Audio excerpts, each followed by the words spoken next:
Hi guys, welcome back to Keep It Real. It's Shannon and I am by myself again today. I'm going to be doing a TV show review instead of usually K-pop reactions. It's been a while since I've done one of these, not even the channel itself done one of these. But I'm going to be doing a review of XO Kitty, which is a new Netflix show streaming right now. It's 10 episodes and it is a spin-off show of the movie series To All the Boys I Loved Before. I'm very familiar with the To All the Boys franchise. I've read all the books prior to the movies coming out. I've watched all the movies and now I watch this TV show, so I wanted to just give you my opinions on the show and what I thought of what happened and the characters and possibly future seasons and all that fun stuff. I'm not going to break down by episodes. I'm pretty much just gonna describe everything that happened in the show and my opinions on a couple of things. I'm not gonna describe every single detail, but things that stood out to me, things I liked, things that I wish was changed, stuff like that. And also spoiler warning if you guys haven't watched the show. I will be spoiling pretty much everything in this review, so please be aware of that. And yeah, so let's get right into it. So in this story we follow Kitty Songcubby, who is the younger sister of Lara Jean, and her journey at KISS, which is the school that her mother, who passed away when she was young, used to go to, and it also happens to be the school that her long-distance boyfriend Dae attends. So in an attempt to reconnect with her Korean culture and her mother, as well as spend more time with her long-distance boyfriend, she applies and she gets in. So it follows Kitty going to this school and her experiences and her learning and her basic journey in Korea. Basically, when Kitty gets to Korea, she wants to surprise Dae and not let him know, and when she does go to surprise him, she actually finds out that Dae is dating another girl, and this brings up a whole bunch of problems, and Kitty considers leaving for a little bit, but she decides to stay because she wants to connect with her mother, and from there we get the entire rest of the series. So let's start with the characters, because I feel like the characters is such a crucial part to this TV show, and I think it's the reason that a lot of people are enjoying the show, and I think it's one of the key reasons that I enjoyed the show too, because I just felt the characters were so dynamic.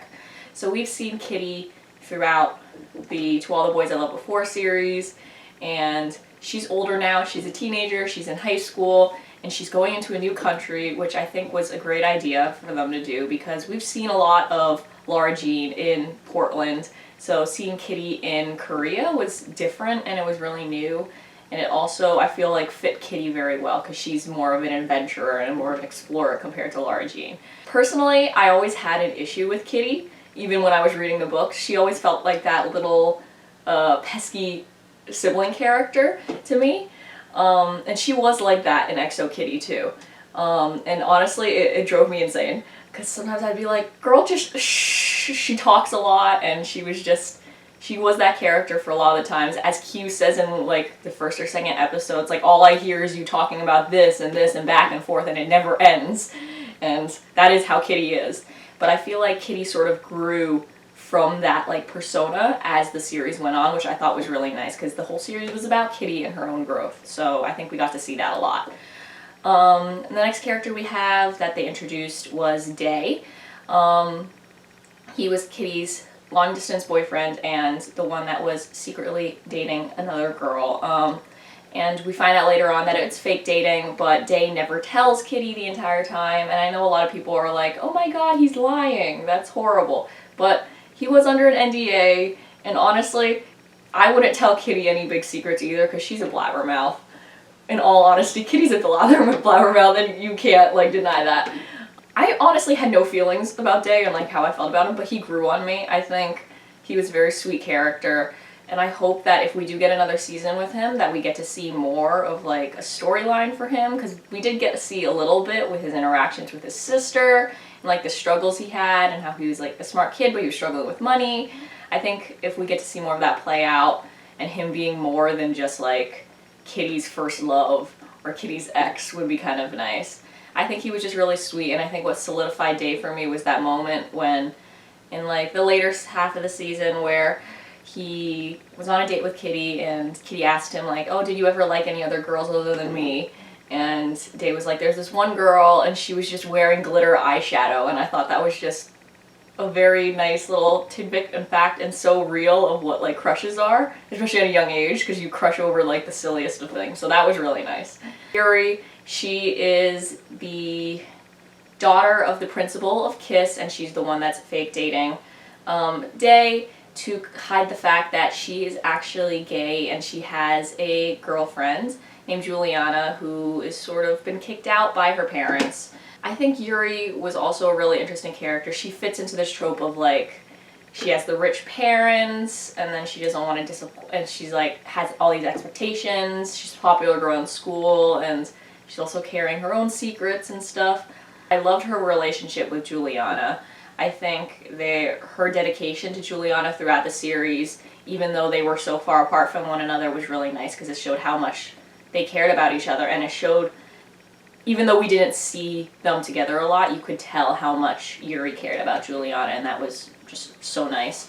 And that's one of the reasons why I hope they don't have Yuri end up with Kitty, just because I love Juliana and Yuri so much, and I don't want them to break the couple up just because of that reason. But I'm not going to talk about ships or like who I think should end with who. Next I have Minho. Everyone loves Minho. I love him too. He grew on me. He brought a lot of like comedy to the show. I feel like his snarkiness was very fun.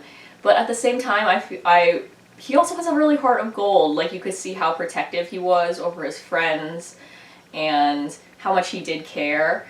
I think we also got to see like this facet of himself where he was very lonely and he missed his mom and he wanted people to be there for him, and that was a nice element to add. I feel like all the characters were very well developed, and then they all had like these different facets for themselves. I wish that we could like get more in like further seasons.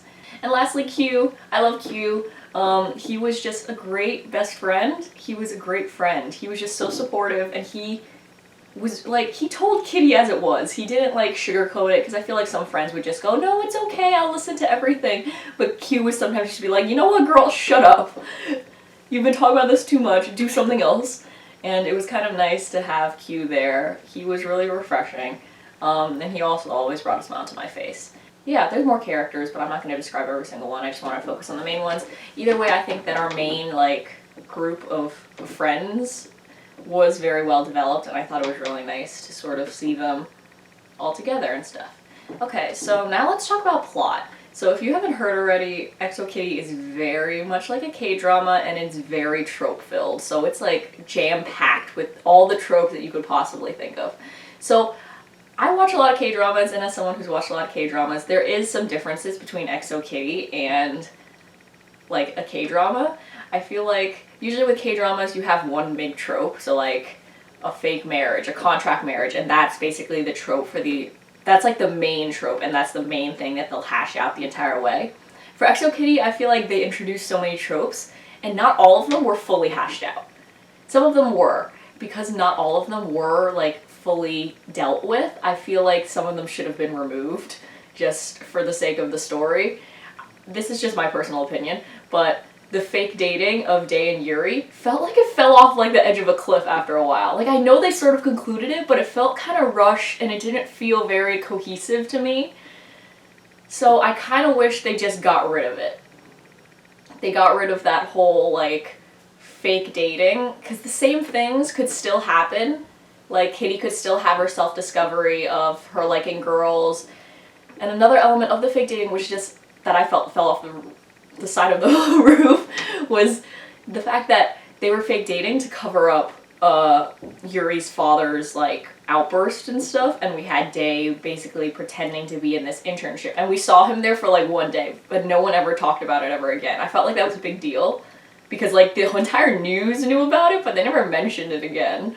And like Day was like always at school all the time, so I don't know, but yeah, that trope felt a little much to me. So I kind of wish they got rid of it. That's my personal opinion. I think the show would have been fine without the fake dating, especially because we've already seen fake dating in To All the Boys. I don't think we needed to see fake dating again in XO Kitty. What other tropes we have? We have the love triangle square thing. It's really confusing right now because like all these characters like each other, but one of them doesn't like each other, and it's definitely very interesting. I'm very glad that they sort of threw in this whole twist of Kitty liking Yuri, because they didn't advertise it like that, and I think it brought a whole other element to the show, and it showed how, like, love isn't always, like, this way or that way, or what we see is, like, you can see this other part and element, and I thought that was really interesting. I think the love triangle they did, love square right now, I don't know what it is, but I think that part they did very well. Especially because we also got to see her dynamics with each of the characters. That's why each of these characters have a chance of ending up with Kitty. In my personal opinion, I think it would be really powerful if Kitty just ended up with single and alone. That sounds sad, but like single and like sort of like, this is my journey to understanding, like she's still understanding love. And I think that would be powerful too, but I have a feeling that they'll probably have her end up with someone. I don't know who it will be, but we'll probably see that in the upcoming seasons. The whole lying as like a concept in the show. So every single character lies in this story. So I can't say that any of them are like in the wrong or in the right, because they've all lied. Like every single character in this show lied, so you can't like, I know a lot of people are like, oh my god, Day lied, so Day's a bad person. Kitty lied too! Kitty lied, the principal lied, Yuri's lying, Minnow's lying, Hugh's lying to cover Florian cheating.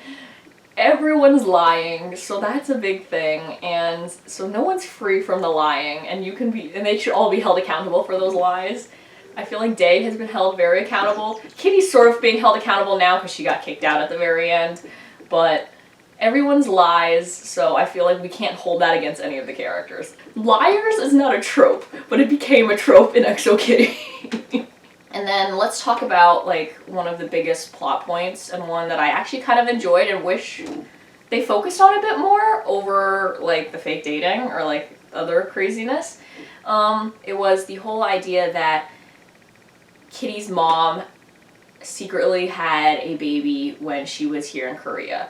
As we journey, as Kitty goes to the hospital and discovers more, she finds out that Alex, who is their teacher who came from Australia, may actually be her half-brother. And as the story develops, we find out that it's actually not Kitty's mom, but the principal, Yuri's mom, that actually had the baby, and she used Kitty's mom's name while in the hospital to cover up the fact that she was pregnant and to hide it. I thought that was a really interesting story. It brought up like a whole other element of like what type of person Kitty's mom was and the connection she made to have that type of a friendship with the principal to give her name and help her like hide the fact that she was pregnant.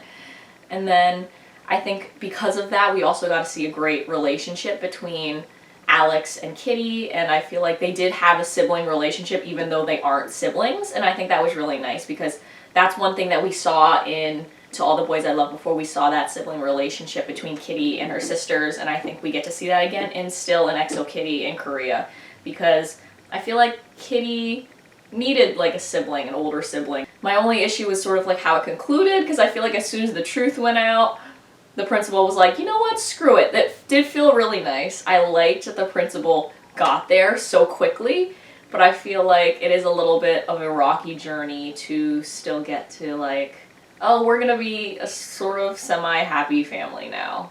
But maybe we'll see that story sort of built on in a second season. So I hope that they do make a second season, just because like they did open a can of worms, and then there's also some stuff that hasn't been solved yet. We had the mother's Kitty opened her mom's letter that said Simon, and we don't know who Simon is, so I think that'll be something interesting for Kitty to sort of explore, so I hope we get to see more of that in a second season. And I also want to see more of these characters and their relationships with one another, and hopefully like the characters' backstories get, not even their backstories, but just like their stories as a whole get to be developed a bit more beyond just their romantic feelings for one another, because I think that'd be really nice, because I want to see more of Minho and his like relationship with his mother and how he feels sort of alone. I want to see Yuri sort of and her relationship with Juliana and like her adversity with her father a bit more, I think, because the father was this really strong central character, and I think next season we might see more of that, like adversity with Yuri and the father and the principal with her husband, so that might be interesting. I want to see more of Day and like who he can be beyond just being Kitty's first love, and sort of him trying to figure out his own like life, I think would be really nice. And Q, I would like to know more about like his personal life maybe, because I feel like a lot of it was based off of his just like his struggles with his relationships with other characters. So I think if we learn more about Q, that would be really cool too. Yeah, the show is really fun. It's not the best show that I've watched. I do have my issues with it. But it was a fun show to watch, like late at night. It's just lighthearted fun. If you love K-pop, it's really cool because there's a lot of K-pop songs, and if you can't tell that I love K-pop, based off of the bunch of reviews that we've done on this channel, they use so many different K-pop songs, and it's not just BTS with Blackpink like they usually do with other American-based shows. They have other artists, and I thought that was really cool. If you like K-dramas and you enjoyed To All the Boys I Loved Before, and you love like tropey-filled sort of stories, I would definitely check this out. Again, not the best like show I've ever seen, not the best Netflix show that they've ever made. Yeah, I enjoyed it more than I thought I would, and I think you might too, so go check it out if you want. If not, that's fine too. So that's all I have for you guys today. This video ended up becoming very long. It's just me rambling about my feelings about the show. But I've had a couple of days to think about it, so I have like a lot of opinions and stuff. I didn't talk about everything that happened in the show, so if there's anything that I didn't talk about that you're curious what I thought about, let me know in the comments. Please like, subscribe, share this video with your friends. I'll see you guys all next time. Bye!